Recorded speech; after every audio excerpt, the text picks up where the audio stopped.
वंदे मातरम। यहां उपस्थित doctor Shri Shombi sharp जी, आदरणीय श्री आशीष चतुर्वेदी जी, आदरणीय श्री कीर्तिमान अवस्थी जी और जिन्होंने मुझे निमंत्रण दिया है ऐसे हमारे आदरणीय अनिल गुप्ता जी, यहां उपस्थित मेरे सभी प्रिय भाइयों, सम्माननीय नागरिक भाइयों और बहनों, मैं सर्वप्रथम धन्यवाद देता हूं आदरणीय अनिल जी को कि उन्होंने मुझे निमंत्रण दिया जिसमें ईश्वरीय कार्य है ऐसे विषय पे चर्चा के लिए निमंत्रित किया और पर्यावरण की चिंतन मंथन करने वाले आप जैसे महानुभावों के बीच में आने का मुझे सौभाग्य प्राप्त हुआ। सही तो ये कहा जाता है कि man is a social animal. 456 crore वर्ष के इतिहास में अपने आप को किसी ने तेजी से बदल दिया तो वो मनुष्य है। Man is a social animal, यहां से man is a selfish animal, यहां तक की सफर हमने 21वीं सदी में देखी है। सही तो 17वीं सदी हो, 16वीं सदी हो, 18वीं सदी हो, 1820 इंडस्ट्रियल रिवॉल्यूशन तक सब ठीक था।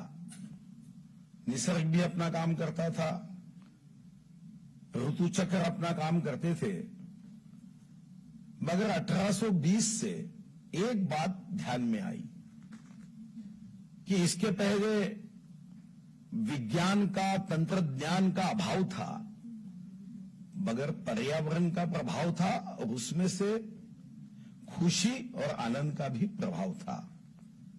21वीं सदी में विज्ञान का प्रभाव है, तंत्रज्ञान का प्रभाव है, मगर उसके साथ आनंद और खुशी का अभाव है और डिप्रेशन के टैबलेट्स का ज्यादा प्रभाव है। मैं पिछले 5 साल धन मंत्री भी था और वन मंत्री भी था, फाइनेंस मिनिस्टर भी था और फॉरेस्ट मिनिस्टर भी था। एक बात का मुझे अभिमान था कि स्वाधीनता के बाद मैं अकेला एक मंत्री था कि जिसने मेरे स्टेट को 11,975 करोड़ रेवेन्यू सरप्लस करने में यश प्राप्त किया था। इंडिया टुडे ने एक बार नहीं 2 बार मेरा दिल्ली में ही सत्कार किया, पुरस्कृत किया। पर मैं मन में हमेशा मेरे मन में द्वंद्व होता था कि क्या यह मेरा लक्ष्य है जीवन का, क्योंकि एक तरफ संयुक्त राष्ट्र संघ भी अपने आप को बदल रही है। वो कह रही है कि जीडीपी, पर कैपिटा इनकम, उससे आगे हैप्पीनेस इंडेक्स के बारे में सोचे। कौन सा देश धनवान है उससे ज्यादा? कौन सा देश है जिसमें लोगों के चेहरे पे सबसे महंगा कॉस्मेटिक है? अगर किसी ने पूछा सबसे महंगा कॉस्मेटिक कौन सा है, कोई कहेगा पेरिस, कोई कहेगा लंदन। सबसे महंगा कॉस्मेटिक तो चेहरे की हंसी है, खुशी है। और यह हंसी खुशी कहां मिल सकती है? तो मैं तो धन मंत्री भी था और वन मंत्री भी था। तो कभी मुझे एक बात अमेरिकन किसी चिंतक की पढ़ने में आई। उसने लिखा कि जब जब आपके मन में यह द्वंद्व आ जाएगा कि धनशास्त्र बड़ा कि पर्यावरण शास्त्र बड़ा, तो नोट गिनते समय आपकी सांस बंद कर रहे हो, आपको पता चल जाएगा कि धनशास्त्र बड़ा कि पर्यावरण शास्त्र बड़ा। और आज हम उसी की चिंता में आए हैं कि क्लाइमेट चेंज, पर्यावरण की रक्षा, वातावरण में बदल हो रहा है, जलवायु में बदल हो रहा है। कौन जिम्मेदार है? बचपन में शेक्सपियर की कहानी पढ़ी थी, और बाद में ये ध्यान में आया कि शेक्सपियर ये काल्पनिक पात्र नहीं है, वो हमने है कि जिस पे बैठते हैं उसको ही तोड़ने का काम करते हैं। और उसी दृष्टिकोण से भी हमने बदलाव की शुरुआत की। मैं वन मंत्री था, वन मंत्री के नाते मैंने देखा कि ये जो विभाग है, ऐसा माना जाता है कि कोई वन मंत्री बनता है तो वो टॉप 10 में नहीं रहता है, वो लास्ट 10 में रहता है। फॉरेस्ट मिनिस्टर ये राजनीतिक दृष्टिकोण से आखिरी पंक्ति का व्यक्ति है, यानी अपने देश की भाषा में सोशो इकोनॉमिक कास्ट सेंसस में बीपीएल वाला मिनिस्टर बोले तो फास्ट मार्केट मिनिस्टर। और सुदैव से मैं पहले 5 में भी था और आखिरी 5 में भी था। तो मैंने कहा इससे अच्छा तो सुवर्ण योग आ नहीं सकता है कि वन और धन, तो वन को कोई भी अवस्था में धन कम नहीं होना चाहिए। और जब किसानों पे आपत्ति आती थी, बरसात के दिन कम हो गए मगर बरसात ज्यादा हो गई।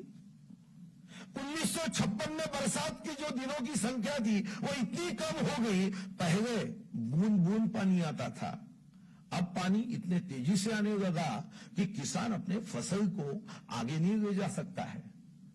हर साल अर्थमंत्री के नाते, धन मंत्री के नाते 10,000 करोड़ रुपए मुझे हर साल कम से कम देना होता था। और वन मंत्री के नाते मैं देखता था कि जो फाइनेंस सेक्रेटरी रहते थे वो वन विभाग को पैसे नहीं देते थे। ये 10,000 करोड़ को अगर बचाना है तो वन विभाग को 1,000 करोड़ हम देंगे, वन बढ़ेगा। वातावरण में अगर वनों के आधार पर पर्यावरण में बदलाव होगा तो ये जो हम 10,000 करोड़ देते हैं वो कम हो जाएंगे। हम खुद का मकान बांध सकते हैं मगर भाड़े में इतना ज्यादा पैसा खर्च करना ये तो कोई बुद्धिमत्ता की लक्षण नहीं हो सकता। और मानव के नाते हम पे ये जिम्मेदारी भी है कि हम होटल पे जाते हैं, होटल में जाने के बाद ये तो नहीं सोचते कि यहां पे परमानेंट कुछ सुधार करना है, क्योंकि हम आए एक दिन जाना है। हमको भी इस वसुंधरा में जो भगवान जिसका आर्किटेक्ट है, हम आए हैं, हमको कुछ देकर जाना है।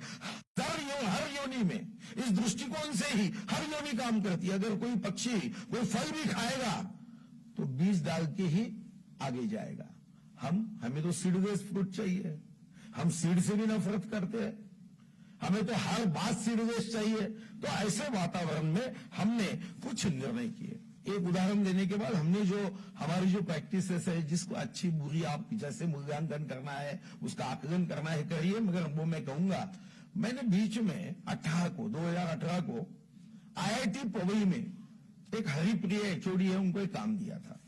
क्योंकि एक बात मेरे ध्यान में आई जो मैं मराठी में कहना चाहूंगा कि मां के सेवाओं का मूल्य, इसका कभी मूल्यांकन नहीं होता। मां की सेवा का कोई मूल्यांकन नहीं करता है। वैसे ही मराठी में ऐसा कहते हैं कि आई की सेवा का मूल्यांकन नहीं होता, वैसे ही वनराई की सेवा का मूल्यांकन नहीं होता।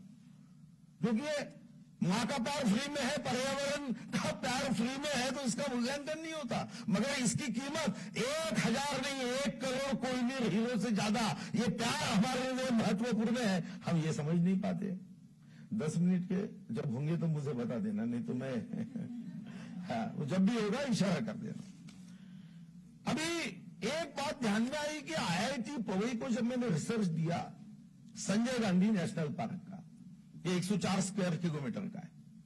लंदन का हाइड पार्क, न्यूयॉर्क का सेंट्रल पार्क, इससे भी ये मुंबई के पास का 104 स्क्वायर किलोमीटर का बड़ा सुंदर जंगल है, बायोडाइवर्सिटी है, कई प्राणी है, कई पशु है, कई बटरफ्लाई है। और मेरे ध्यान में आया कि कितना फर्क होता है अगर मैं 104 स्क्वायर किलोमीटर का एक ऐसे ही मानव निर्मित जंगल बनाने जाऊं तो मुझे 11,77,000 करोड़ खर्च होगा। औकात है अपनी, भगवान ने दिया है वो हम टिका नहीं सकते। 30 साल में 11,77,000 करोड़ खर्च होगा। जो कार्बन स्टॉक करता है साल में ये ट्री 505 करोड़। वहां पे तुलसी और विहार ये सरोवर है जो मुंबई में अमीरों को पानी पिलाते हैं। ये सब पानी वाल्केश्वर में जाता है, पेडर रोड पे जाता है। अगर ये पानी मैं बाहर के टैंक से लाता हूं, उसको शुद्ध करना है तो 600 करोड़ साल में ज्यादा के लगेंगे। तो भगवान ने इतनी सेवा दी है और हम ऐसे बर्ताव करते हैं। इसलिए फिर हमने कुछ बातों का निर्णय किया कि इसको हम सस्टेनेबल डेवलपमेंट करना है, वसुधैव कुटुंबकम हम करते हैं। तो पहली बात कि कभी मैंने बचपन में एक शेर पढ़ा था कि दुनिया को बदलने वाले अगर आप ढूंढ रहे हो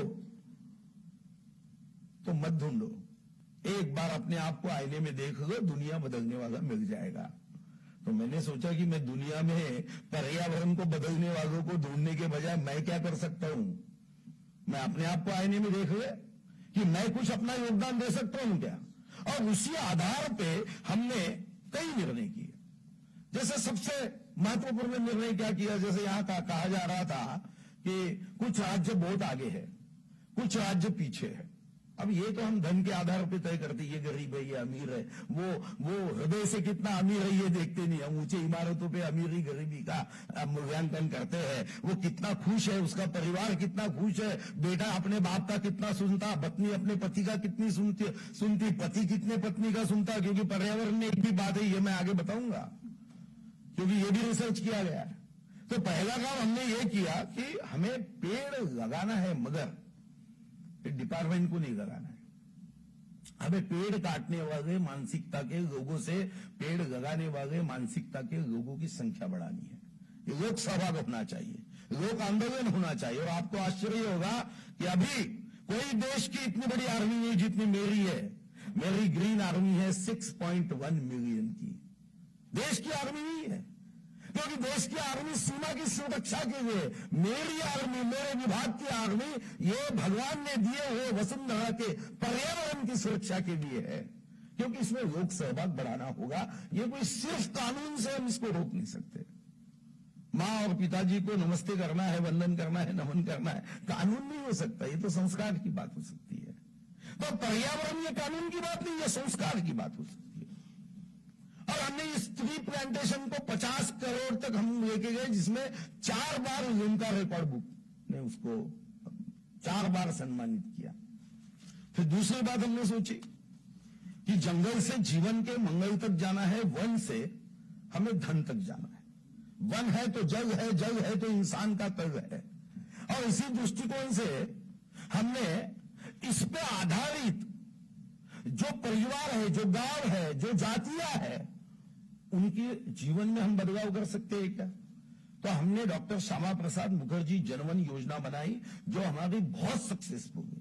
इतनी सक्सेसफुल कि मैं 16 मार्च 1995 से विधायक हूं, 95 से 6 बार चुन के आया। जहां जहां जंगल है वहां के गांव के लोग आते थे, कहते थे कि हमको गांव हमारे बफर जोन में मत डालिए। विरोध करते थे, एजिटेशन करते थे, आंदोलन करते थे। अब उल्टा हो गया।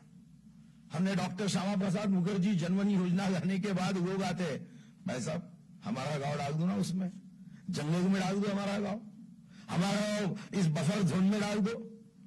ऐसे कई रिप्रेजेंटेशन आने लगे जो कहते थे कि जंगल से बाहर निकालो, हमें ये नियमों की पाबंदी नहीं चाहिए, हमें कोई कानून का कवच नहीं चाहिए जिसमें हमारे जीवन के काम में बंधन आएगा। आप बोलते जीवन के काम में बंधन आने दो, मगर बफर जोन में डालो। क्योंकि हमने डॉक्टर श्यामा प्रसाद मुखर्जी ये शुरू किया। एक हमारे सामने प्रश्न था कि वन्य प्राणी बढ़ गए। ये बताते हुए मुझे खुशी होती है कि आपको शायद पता नहीं होगा कि विश्व में 193 देशों में 14 देशों में बाघ है। 14 ही देशों में, उसमें 65% से ज्यादा हिंदुस्तान में है। मगर आपको पता नहीं होगा कि विश्व में सबसे ज्यादा टाइगर मेरी कॉन्स्टिट्यूंसी में है, 203 टाइगर विश्व के। मैं भारत की बात नहीं कर रहा हूं। अभी हमारे भाई साहब आए, उन्होंने ताड़ोबा जाके रहा है, विश्व में सबसे ज्यादा टाइगर मेरी कॉन्स्टिट्यूंसी में। अब मेरे सामने प्रश्न है कि ये टाइगर इतने तेजी से अब बढ़ रहे हैं कि अब ये चिंता का विषय हो गया। पहले टाइगर को 4 होते थे और उसमें से 2 समाप्त होते थे, अब 6 हो रहे और 6 भी बढ़ रहे। अब करना क्या। हमने फिर किया कॉम्पेंसेशन बढ़ाओ। हमने अभी उसमें कॉम्पेंसेशन बढ़ाया थे। गांव के लोगों को जंगल में जाने से रोकने के लिए उनको वहां रोजगार दे रहे हैं, और जो जंगली प्राणियों से नुकसान होता है उसमें भी नुकसान भरपाई बढ़ा दी। आपको कॉम्पेंसेशन तो मैं कानून कर रहा हूं मार्च में, और मेरा कहना है, क्योंकि कभी कभी क्या होता है, बहुत लोग 7 पे कमीशन के समय 24 घंटे में फाइल निकलती, मैं कॉम्पेंसेशन देना है गरीबों को तो 24 महीने फाइल नहीं निकलती। तब पूरे देश की चिंता हो जाती है, तब अर्थव्यवस्था की चिंता होती है, तब हमें तिजोरी की चिंता हो जाती है। 7 पे के समय किसी को चिंता नहीं रहती, मैंने देखा है। तो हमने कहा नहीं भाई, किसानों का भी तो हक है ना, इतनी मदद करो, और वो भी कानून में कि किसान के सामने और जंगली जानवर उसके खेत की ओर आ रहा है ना, तो उसने दूर से कहना चाहिए तेरे में जितनी ताकत है मेरा नुकसान कर दे, सरकार मुझे डबल नुकसान भरपाई देगी। ऐसा हम कानून बनाने जा रहे हैं और ये कानून के आधार पर ही हम आगे जाने चाहते हैं। आखिरी का मुद्दा, 10 मिनट हो गए। एक जल साक्षरता का भी हमने कई केंद्र में कि जल, ये भी हमारे लिए, हमने तो नदी को माता माना है, मगर उसके साथ जितना व्यभिचार हमने किया है उतना दुनिया में किसी ने नहीं किया जो नदी को माता नहीं मानते। नदियों के किनारों पे हमारा पोषण हुआ, हमने उसका शोषण किया। नदी का जल हमको, हमारे तन को स्वच्छ बनाता है, उसी जल को अस्वच्छ बनाना, यही हमारा पराक्रम। कई निर्णय हमने किए हैं, समय के अभाव में मैं कह नहीं सकूंगा, मगर मुझे बहुत खुशी हुई आपने मुझे सुना। इतना ही मैं भगवान से कहूंगा, सबसे दुनिया का महंगा कॉस्मेटिक, पर्यावरण पे प्रेम करने वाले ये मेरे भाई बहनों के चेहरे पे 300 कोशिश दिन दे। बहुत बहुत धन्यवाद।